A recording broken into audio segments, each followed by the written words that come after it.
And it's a day in history today. Donald Trump set to be sworn in as the 47th President of the United States in one of the greatest political comebacks in history. Indeed. He has promised to sign 200 executive orders today. This is his first day, busy day. Yeah. So I remember he used to sign autographs. I remember when I brought my autobiography out and you had to sign them, like, oh my word, your hand is about to fall off. Well, that's how he's going to feel today. Indeed. So he's going to sign off border security, cost of living, energy, all sorts of things. So we're asking today, with all of this, and he's off to a flying start, can Donald Trump really make America great again? Well, let's speak now to Reform UK's Dame Andrea Jenkins. Good to see you this morning, Andrea.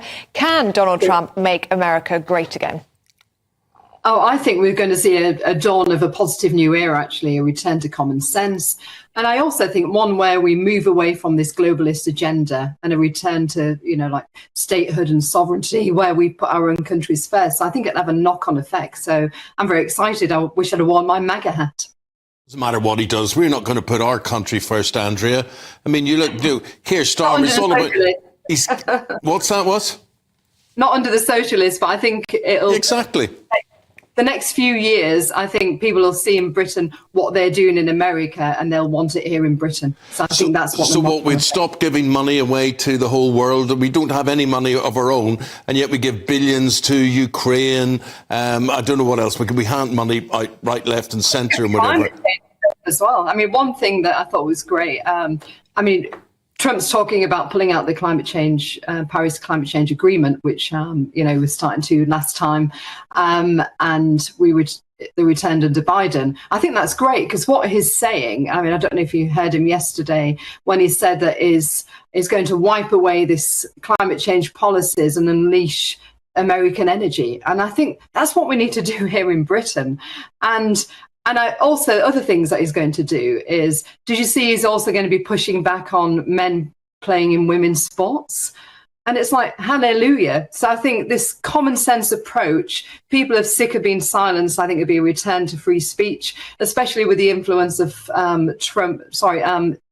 Elon and X. I think as I said, it's really going to be a new era that we're going to come into globally. Just looking at the village people dancing there behind them, very good. But Andrea, are you saying what you've just said there? Do you actually think there is an appetite for that in Britain, that we should look after ourselves more before we turn elsewhere? Oh, most definitely. I mean, look. People are struggling. We saw the energy prices shoot up, and it's my old government as well with this crazy climate change agenda. I've always pushed back on this myself, and we've seen what Ed Miliband's doing, and people are sick of it. They're struggling financially, and it's like, what about here in Britain?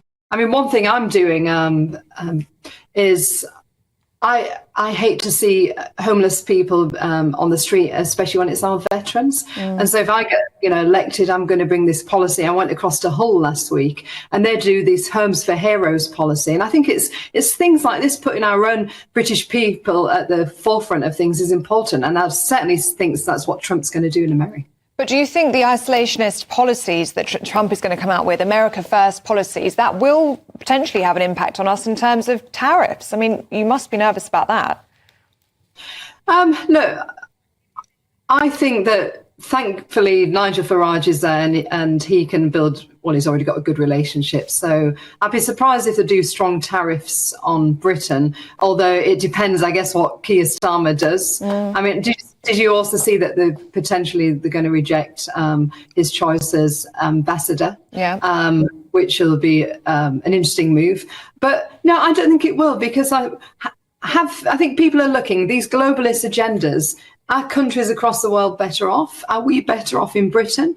I'm not sure we are, actually. And can we fix the problem? I think you've got to stop looking at everybody else's problems and look after your own. But Andrea, really interesting to hear what you had to say. We've got to leave it there. Thank you very much indeed for your contribution this morning. I think Andrea talking about going to Hull and seeing homeless people. This gets me all the time. It really gets me. Why do we even have homeless people? Why are we using money to do with that? Why have we got potholes in the roads? Why are we handing money in a world aid budget? I believe natural disasters and whatever, yes, intervene, do all that. But all this business of feeding cultural projects around the world, what a lot of nonsense. Joining us now in the studio is political commentator Theo Usherwood. Good to see you, Theo. Good morning. Trump 2.0. Yes. What does it mean for our special relationship? It's going to be bumpy. We've already got, we know there's going to be, efforts made by Keir Starmer, and he's got this new mini cabinet to try and secure a trade deal with Donald Trump. In his first term in office, Donald Trump was very keen on a trade deal. How Keir Starmer balances that with his reset with the European Union remains questionable. Of course, Donald Trump has also talked about the imposition of significant tariffs. Meanwhile, Rachel Reeves, the Chancellor, is understood to be meeting Larry Fink, the CEO of BlackRock, who has a close relationship with Donald Trump. She's due to meet him at Davos next week, again laying the groundwork for a closer relationship with the United States. Already we've seen the Chagos Island deal put on the back burner until after today's inauguration, a sign that Number 10 and the Foreign Office are absolutely keen to ensure that Donald Trump feels that he has the right to veto it rather than ploughing ahead. That had been the plan at the beginning of last week, and only for then Donald Trump probably to pull the rug on it. So this is, the government is very much in the mindset of thinking to itself, the British government that is, how do we woo Donald Trump? How do we stay on the right side? This isn't really a special relationship. It's looking like a very one-sided relationship. Meaning that the British government is having to be very cautious, and it's having to do the running for Donald Trump. They haven't got off to the best of starts. No, they've got sitting ministers like David Lammy and Jess Phillips who have openly slagged him off before they got in to government. Sadiq Khan yesterday was writing an article saying we're talking about the rise of fascism and his concerns about that. And then you had the Chief Secretary to the Treasury, Darren Jones, going out on the broadcast round saying that was Sadiq Khan's view and not the view of the British government. This is they have Labour politicians, either in opposition or when they are in office, like the mayoralty of London, do not have any particular love for the incoming president. Trump wouldn't have any particular,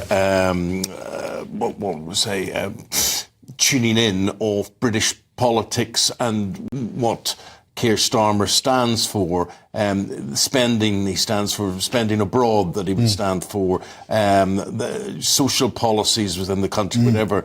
There's lots of things that Trump just wouldn't identify with the Starmer government. No, and if you look at, Donald Trump has said he would like 5% of GDP, NATO countries to spend 5% of GDP on defence spending. Keir Starmer hasn't even given a commitment as to when we will be spending. That is, the British government will be spending 3% of GDP on defence spending. There's and 2.5%. He hasn't given a time frame for it. So, there's huge problems and points of differentiation. And this isn't just against the backdrop of post-war peace, post-Cold War peace. We're in a situation where key decisions have to be made. We've obviously got the ceasefire in the Middle East, but on Ukraine, for instance, is there going to be Donald Trump has said that America isn't going to continue to fund President Zelensky's war effort against Vladimir Putin. This is a crucial time, and Donald Trump ultimately holds the whip hand in this relationship, not just with Britain, but with the rest of Europe as well. That's the thing. There's going to be celebrations in Washington, D.C. today, Inauguration Day, but very quickly, challenges are going to present themselves, aren't they, with Ukraine, with Russia, with China, and this ceasefire, which we know is very fragile. Yes, and we've seen how fragile it is. We were talking about that in the last hour.